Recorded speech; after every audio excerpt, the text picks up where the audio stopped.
Leafs Converts Hockey World. What is up? This is the Leafs Convo podcast. My name is Norman James. We have a brand new episode for you right now. Mike Augello is putting his headset on and getting his microphone screwed on straight.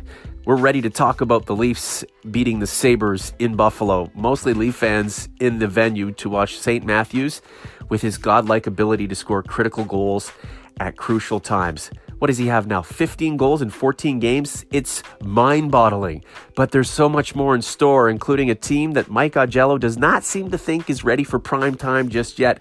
He and I will argue about it. Plus, William Nylander, signed, sealed, delivered, but he has not debuted. When is it okay with him that he actually takes the ice and represents the Toronto Maple Leafs at long last? We'll discuss that. And there's all kinds of other stuff going on. Apparently, Seattle's got an NHL team now. Should we care? Of course.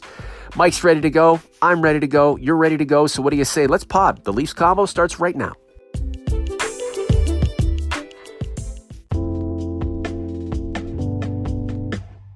And here is my podcast partner in crime, Mike Augello. Hello, sir. How are you? Good afternoon, Norman. How are you? Not too bad. The Leafs have won 5 straight. That was a thriller in Buffalo. Austin Matthews, 2 goals, capping it off with one in literally the dying seconds, top corner in typical Matthews fashion to allow the throng of Leaf fans in Buffalo to erupt in victory. 4-3 Leafs, 5 straight victories, second place in the league, plus 29, trailing the Tampa Bay Lightning, everything we expected thus far. Take it away, Mr. A. Well, I mean, as you know, as we've talked about many times, the Leafs usually do not save their best performances for Buffalo. For the fans that can't get into Scotiabank Arena and take advantage of the cheaper ticket prices down in the Queen City. And honestly, for most of the game, I thought that was the case. The first period, it was second of back-to-back games for the Sabres. They were the better team in the first period. I think the shots were 14-7. Freddie Anderson was under siege. Then the Leafs came alive in the second period, and it was a fairly even game from that point on until the overtime or late in regulation when they're down 3-2, and then Marleau gets the tying goal, and the overtime up until the rush. I mean, I think other than the Kasperi-Kapanen breakaway, the Leafs didn't have many great chances in overtime until the last 12 seconds of OT when Matthews and Kapanen break in on a 2-on-2, and then he unleashes that ridiculous shot. So you can't complain about the 2 points. Matthews was phenomenal. That goal that Gardner scored with the 2 incredible passes from Marner and from Tavares to set him up was great. And the fans left happy. Believe me, I ran into enough of them coming out of the arena that were extremely ebullient in terms of their celebration and their cheering, "Go Leafs, go." But I'm looking at the grand scheme of things, and I see that 40 shots again. And that's, that I'm going to continue to harp on that because there are going to be games where your goaltending and your offense are not able to cover up for your defensive liabilities. And the fourth line yesterday, with Freddie Gauthier moving to the wing, was terrible, was absolutely terrible. So yes, they got the 2 points. Yes, the fans went home happy. In terms of the overall, there is room for improvement. There's nothing wrong with room for improvement. And let's be honest, Mike, there's plenty of space for a team to improve with 56 games remaining. Let's not forget about that.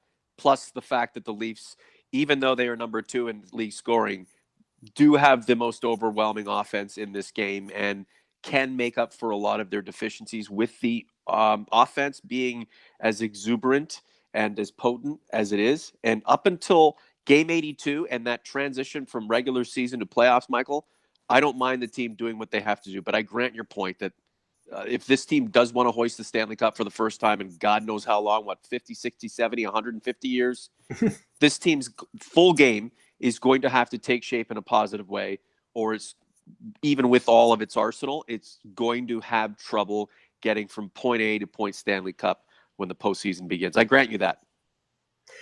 Yeah, but I mean, I don't want to deflect the fact that it was a an overall good performance. But, I feel that I sort of have to point out, where this team needs to improve. And, on Monday when I was part of a scrum talking to Kyle Dubas, I asked him the question about, how much cap space that they have after the Nylander signing and what his philosophy and what they plan to do.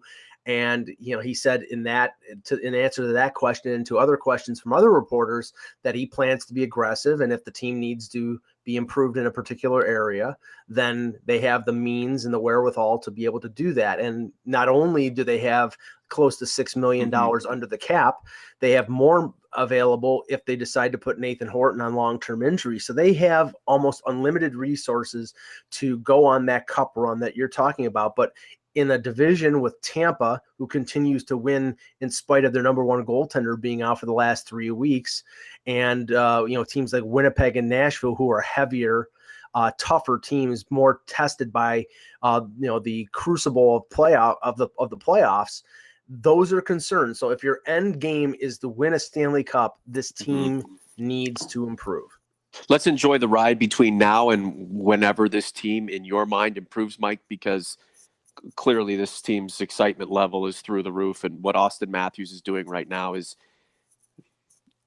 it's otherworldly, to be honest with you. I don't recall somebody having a pace of more than a goal per game into this point of the season. Then again, Austin Matthews has only played 14 games, and he's got 15 goals or something along those lines. It's absolutely incredible. This is the Leafs Convo. Norman James along with Mike Augello. Thanks for all of your support, whichever podcast platform you choose to enjoy our projects, or whether it's the YouTube mothership, basically where everything kind of boils down and we have a lot of extra content. We also want to put a big shout out to the folks at Anchor. I'm talking to them all the time about helping us monetize. Anchor is where we produce the show, and then it goes out through iTunes and all of the other podcast platforms, and then it lands on YouTube, and that's where all of the fun begins, with so many great Leafs converts and TLC OGs engaging in conversation that is typically spawned from our conversation. The Leafs Convo, that pass from Mitch Marner, the backhand just to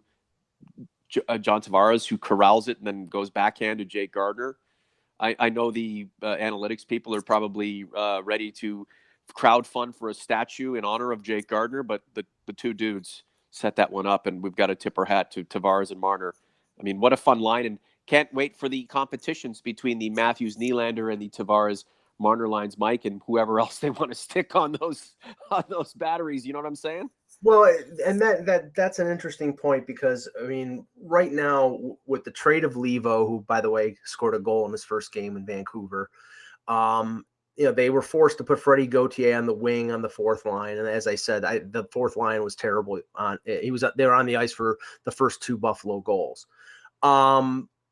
And Gauthier is not a winger. I'm not blaming him for both goals, but he can't play the wing. Mike, don't worry. That's so negative. I just set you up to praise the boys. Don't worry about the negative stuff. Right. But where the concern is, and maybe concern is too hefty of a word, is once Nylander is back, how does that shake out in terms of the chemistry, or who will go with what on which line? Now, I don't think Babcock is going to mess with Hyman, Tavares, and Marner.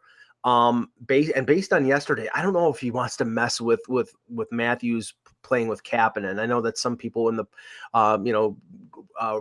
reporter friends of mine, colleagues, were saying Marleau is not a good fit with Matthews, but he scored a goal yesterday, and Marleau is a tested veteran. But where there's talk about moving Kapanen to the left wing.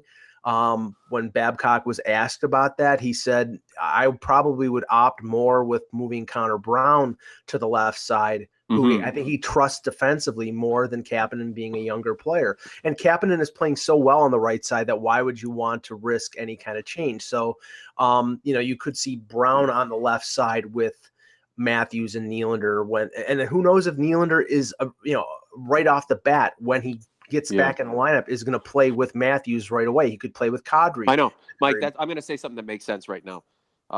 We know Nylander has to be coddled. I mean, he's been coddled by the Nylanderites throughout this entire process. I like William Nylander. I hope he wins the Stanley Cup with the Leafs. I hope he scores a ton of goals. I hope he does really well. But if William Nylander plays with Nazem Kadri, which is not that big of a downgrade, Nazem Kadri is an amazing player and is very creative and probably in need of players like William Nylander to help elevate his game. If that happens, which is likely or possible, you're going to have a lot of people complain about it because there's this sense that the entitlement of and the expectation of William Nylander coming back to the Maple Leafs is that he has to flank Austin Matthews. And this team has so many really good interchangeable parts. I hope that Mike Babcock does the right thing in making adjustments and being open to change and experimentation when it comes to this team and how it needs to flow. You made a great point. Austin Matthews and Kasperi Kapanen have a thing going on. And just because William Nylander reappears doesn't mean that Kasperi Kapanen now has to be sent to another line that might not work. And again, he could go down and do great things with Nazem Kadri, or he has to be put on the trading block because William Nylander's back. Let's be honest here. There's a formula that's working right now offensively, and William Nylander is supposed to come in and complement it, not come in and either derail it or disrupt it. Real brief on this, Mike. This is supposed to be Combo Express. Yeah, I mean, there are going to be changes. They're going to have to roll with the punches. We know that, last year there were changes around the middle of the year. And that's the thing. I expect around probably the early mid-January, like last year when Kasperi Kapanen was brought up from the Marlies. And then in March after the deadline, Andreas Janssen was brought in. I mean, I think there are going to be additions at the deadline that'll affect the defense and maybe the forwards. But I do think that there's going to be an influx of someone from the Marlies. And if you look at the Leafs and you look where they are shy in terms of, they don't have a lot of big players. They don't have a lot of players who throw their weight around, who I think will create space for other players. A guy who's having success at the AHL level who would fit that in terms of a fourth line role is Mason Marchment. And I think there's a chance that a guy like Mason Marchment could be called up and play on the left side on that fourth line, because Freddie Gauthier can't play the left side. And I think Innes can play either left or right wing. Mm-hmm. So there's some flexibility there, but they do need to get a little snarl and a little, how would you say, just a little force, a little size, a little sandpaper in that lineup. And I think it's much needed. They don't have any of it. And you could see the Sabres were throwing their weight around a little more than the Leafs were last night. Are you sure the Leafs need sandpaper and size? Have we consulted with all Leaf fans about that? I don't care what other Leaf fans say. Mike Babcock is saying that, and if he's saying it and he's communicated it to Kyle Dubas, that's what's going to happen. I mean, honestly, I don't get me wrong. I understand the want and the of a certain part of this fan base who love the skill. I love the skill that this team has, but you see the teams that win. And the teams that win have a balance of skill and speed and size and toughness and experience. And this team is short on some of those things. And if they want to win a cup in the next year or two, they're going to have to improve in certain areas to get that combo completely together. I can't stand listening to Brian Burke go on and a lot of the fossils who sit on the panel shows. And I have a lot of respect for what they've done in their eras and the way they want to build teams that may have been apt or successful in another generation. The hockey's advanced now. Where's Tyler Biggs, by the way? Apparently he's playing for Nottingham Forest. Remember that Brian Burke pick, though? He did select Nazem Kadri, and that was a no-brainer. Then on the flip, and Morgan Riley. Yes, but on the flip side, I can't stand the analytics crazies either, who think they've just got it all planned out because they popped in they're looking at their computer programs. That's not how it works, guys. It doesn't work that way. I know you want it to, but it will never work that way. You take this information, you use what you need, and then you apply in totality everything that you've learned, and then you go from there. That's what Kyle Dubas is doing, right? That's why he acknowledged that the Leafs have cap space and that there are other things that need to be done to make this team better. Whereas a lot of the analytics people don't think that. Put in Martin Marincin with Jake Gardiner. Oh, that's going to be a fun duo. No, it's not. That's a disaster. It's an absolute disaster. Put in Mikhail Grabovski and Nikolai Kulemin in there too, right? You know what I'm saying? And Frankie Corrado. There's your championship team. No, not the case. So what I'm saying is this is this is a process where this team needs to, even with everything that it has, still has the chance to get better. And it needs to think of the elements that it's lacking, the elements that it has an abundance in, and see how if you can find a happy medium. Um, Michael, I mean, even the goaltending situation right now. I'm a huge fan of Garrett Sparks. There are some belief out there that Garrett Sparks, for as great as he is, still may need somebody to offset him when the shit hits the fan. This is the Leafs Convo. Norman James with Mike Augello. I want to get to a couple of inquiries and comments from our friends on the YouTube community as well as Twitter, which I'm definitely going to be taking a break from. Hey, John Howard on the YouTube community. Norman, Michael, how are you guys today? So, Mike, I mean, it's a pretty pressing question with so much going on. How are you? Oh, I'm fine. I love how you just engage in the humor, Mike. Jeez, you, the Western New Yorkers are the funniest group on the planet. Hey. Question from Dylan: odd that Cappy stays a Leaf.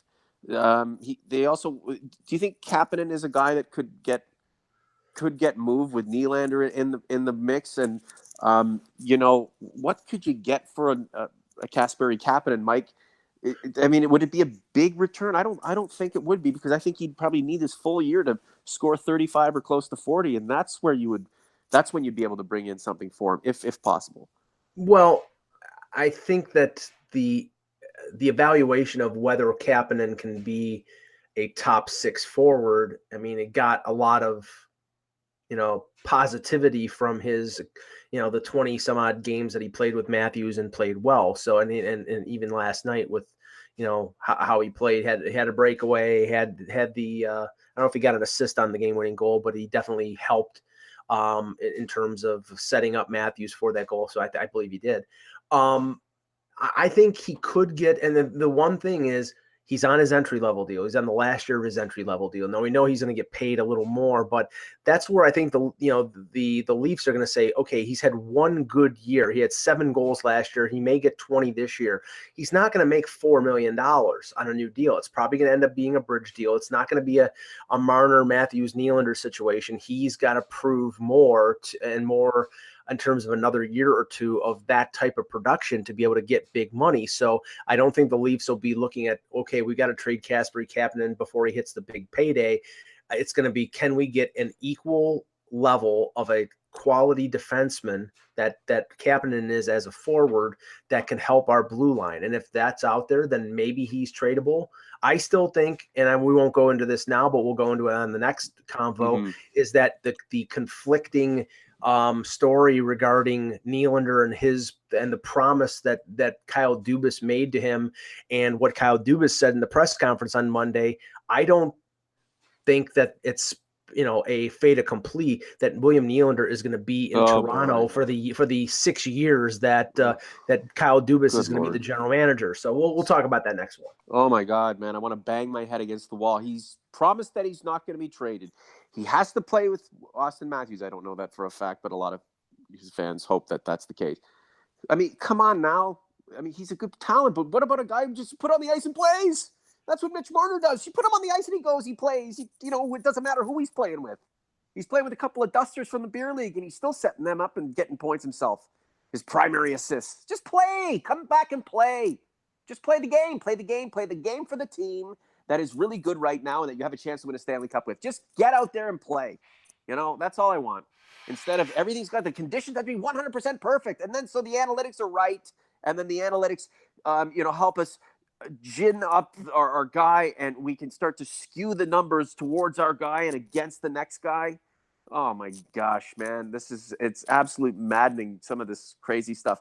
All right, we're going to do a few things on Twitter, and then let's get out of here, Mike, because this process can be really busy. So Brandon Cups, think they made the right choice with Levo, or should they have tried to get Hole, who does the Orange Justice really nice, by the way? I'm looking for that video. If somebody can send it to me at Norman James TLC or at the Leafs Convo or through the YouTube community, through waivers, Hole, or trade Ennis instead, assuming Gauthier is kept for center depth. Real quick, please, and we got a bunch of them to get to. Okay. Hole, they wouldn't get him through waivers, so I don't think that was going to be the move. Marinson or Gauthier would have cleared waivers, I believe.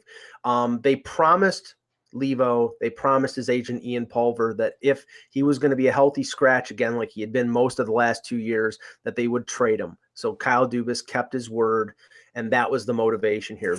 Levo may play very well with Vancouver, but his time, he was only going to be a fourth liner under Mike Babcock, and that's the reality. Mass, going forward, can the Leafs really have 4 players taking up almost half the cap?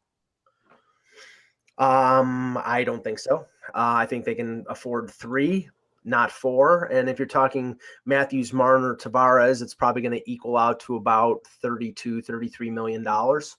And if that's the case and the cap is 83, then you have $50 million to pay the rest of the 23-man roster. So, that's why I think if they sign Marner for around $9 million, or they sign Matthews for the max, for around what McDavid's going to get, then that's why I don't think they have room for Nylander, and I don't think they have room for Gardner, but we'll see. Oh, no. I know there are fans out there who want to trade Marner. Get rid of Tavares, too, because he's not our guy. Get rid of those guys, and then, anyway, I'm having fun. Jason Sop, sorry about that, Smoother 82. Jason Sopotik, is Sandin Liljegren the best D pairing in World Junior history? Man, that's fun. That is fun. I don't think so. I mean, I can't think of anything else. I think he's being rhetorical. I think he's being asking in jest, Mike. But listen, you're very literal and I'm very, figurative, Mike. That's what makes the show sing, right? It's tough to pick up on the hint of sarcasm via social media. So I don't know. All I know is that last year at times you had Liljegren playing with Rasmus Dahlin on Sweden. So I'd say that's not even the best pairing that Team Sweden has had. Dude, Rasmus Dahlin, that kid, and Ristolainen. Wow. The Sabres, Jack Eichel too. I mean, a lot of stuff wasn't made up of Eichel versus Matthews there, because Matthews is, again, he'll always have a greater aura about him, even if maybe he's not having statistically as good a season as Eichel because he's in the big market. But man, Eichel looked good. The Sabres look good. That's going to be a tough division. Some tough ass rivalries going on between these two teams for years to come. I agree. I mean, the Sabres, they started the rebuild before the Leafs. They've had some bad moves. Tim Murray made bad moves with the Evander Kane deal and a couple other deals, but Jason Botterill comes in, makes a couple moves. The Skinner deal has been a grand slam home run. They're still behind Toronto, but they have a core of good young players, and the Dahlin pick is really going to help them. I think their defense in terms of talent is better. Their blue line is better than the Leafs. Yeah, right now, but the Leafs do have some young players coming in who are itching to join this crew that's knocking at the door of Stanley Cup contention. Gary McAllister, constant listener to the combo. TLC OG, you are Mr. McKay. Would Jeremy Bracco and a first rounder get them a top 4D? I think we are going to have a real moment of truth towards the trade deadline. And I think Leafs fans will be at each other's throats over whether they should trade away youth for something or maybe hold the fort and just kind of go with what you've got. Because look, it's a team that needs to give away a player that can be of impact on the back end of the Leafs now is certainly going to want a player of consequence going forward, and the Leafs have plenty of those. So Jeremy Bracco is going to come up. Kasperi Kapanen, he could be that guy that a team would want, especially if the Leafs continue to fatten him up with prime ice time, and that is part of the reason why Babcock has to juggle what's going on going forward. Reduce Kasperi Kapanen, reduce his value for trade at a point when you want his trade value to be at its highest. So maybe stay the course. Mike, real quick on that. I only think that they trade a package like that, like a first in Liljegren or a first in Kapanen or a first in Brock, something like that, for a player that has more than a year left in a contract. If it's a rental, and I've looked at the rental market right now, then they're not giving up a young prospect like Bracco, who's scoring like really, he's a playmaker and he's scoring well in the AHL. They're not giving up that plus a first round pick for a rental. It'll be for somebody, like a Justin Falk or a Chris Tanev or somebody like that who is under contract for more than a year, because this team plans on contending for more than just 1 year. How is Chris Tanev doing anyway? I know that he was injury prone and everybody thought that the guy was being kept together with duct tape. He I mean, still is injury prone. Yeah. oh, he is. Yeah, I Does he think come? he Does was he come out. I with think he was crazy out. glue and? He was out earlier in the year, and that's what that'll He was that already out. That's awesome. that will mitigate his value. So, but Yeah. Well, then that means they get him for a song or something like that, and who knows, right? yeah, I mean, He might have a Phil Housley type tenure with the Maple Leafs. well, not that short. Kyle Johansson. I was watching the game last night, and Phil Housley's the head coach. I'm thinking to myself, "There's a former Maple Leaf, once a Leaf, always a Leaf." Yeah. Well, for one game. Okay, John Villella with the last one. Thanks, John. Another constant listener, supporter of the Leafs Convo. Do you think the Leafs will reverse their strategy from last year and trade their pending UFA Gardner if they know they can't re-sign him? He's not going anywhere. I don't know who anybody would want him for anything unless a team. Well, no. Yeah. I don't agree. I don't agree with that, Norm. But I do think that you're right in the sense that they're gonna. I think they're because they believe they're a contender right now, and because Babcock plays him the most ice time in 5-on-5 situations, that it's going to be an own rental situation like Bozak and like JVR. And I don't agree with it. I think if they have the opportunity to get assets for him and then maybe flip those assets for a defenseman who they can retain for a year or two, I would do that in a New York. You better minute. do that now, though, right, Mike? No, I think you could do that closer to the deadline. And for a team that's going to be in the going, either wants to bring him back or a team that has playoff aspirations itself. Why would you want a rental? Unless there's some dollar amounts that you wanted to swallow, and he's in the end of a contract, so there wouldn't be much. It's an interesting situation coming up, and I'd be surprised if he's moved at all.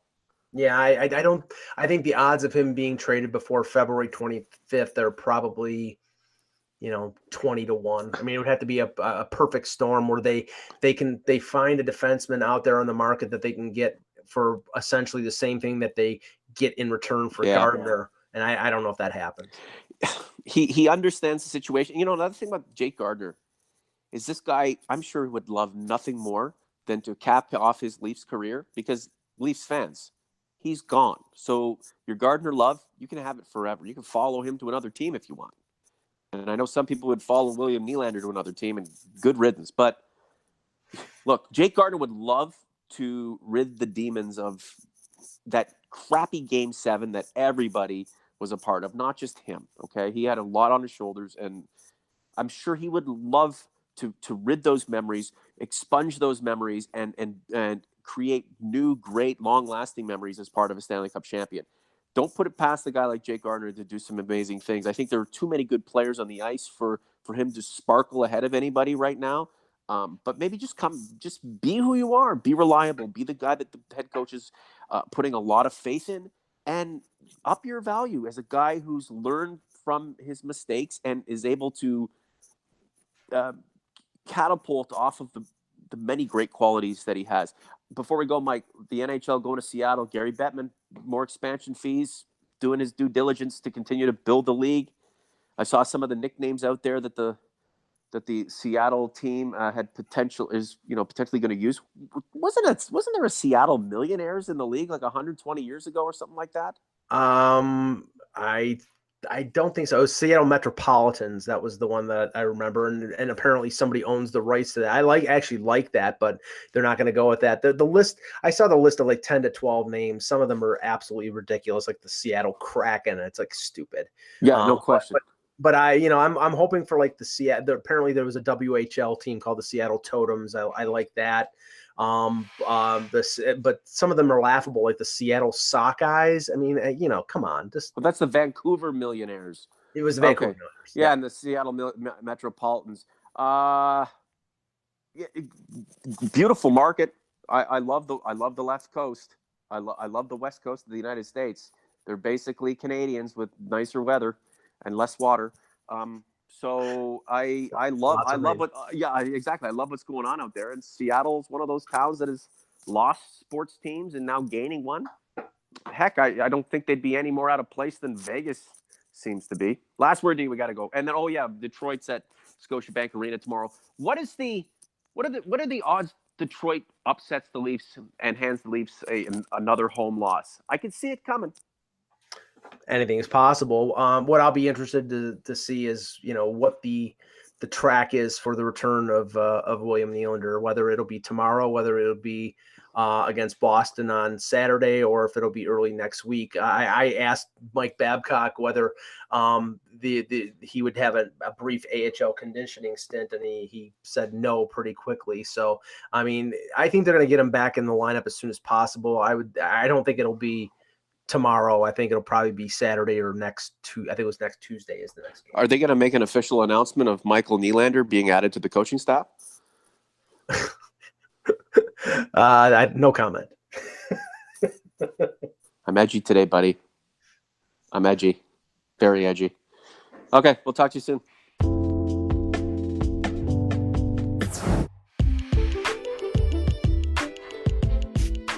And that is a wrap on this edition of the Leafs Convo podcast. Thank you so much for listening. If you are listening and enjoying what we do on YouTube and you've come through the Hockey Buzz link, just hit subscribe. It's not a big deal. You can always unsubscribe at another point, but I'm pretty confident once you're in with us, you're going to stay with us because we bring the goods every single time, whether you like what we're saying or not. We're honest. And you know what? We have the same aspirations and goals as Leaf supporters as you do, I hope, and that's to witness this team win a Stanley Cup. I think we're going to witness this team win a cup this season. I'll eat crow if they don't. If you find me a crow and cook it, I will eat it if I'm wrong, but I'm not going to have to jam a damn crow down my throat. Thanks to David Nastico at David Nastico 200 for working the GIF machine during game nights on the Leafs Convo Twitter account. Thank you so much, David, for that. The Leafs Convo at gmail.com. If you or if you know of anybody who would like to sponsor this podcast, we are eager to hear what you have to say. We believe we have opportunity for you in giving opportunity to us and vice versa. And it's all about opportunity, is it not? For Mike Augello, I'm Norman James. We'll talk to you soon. The next podcast is around the corner.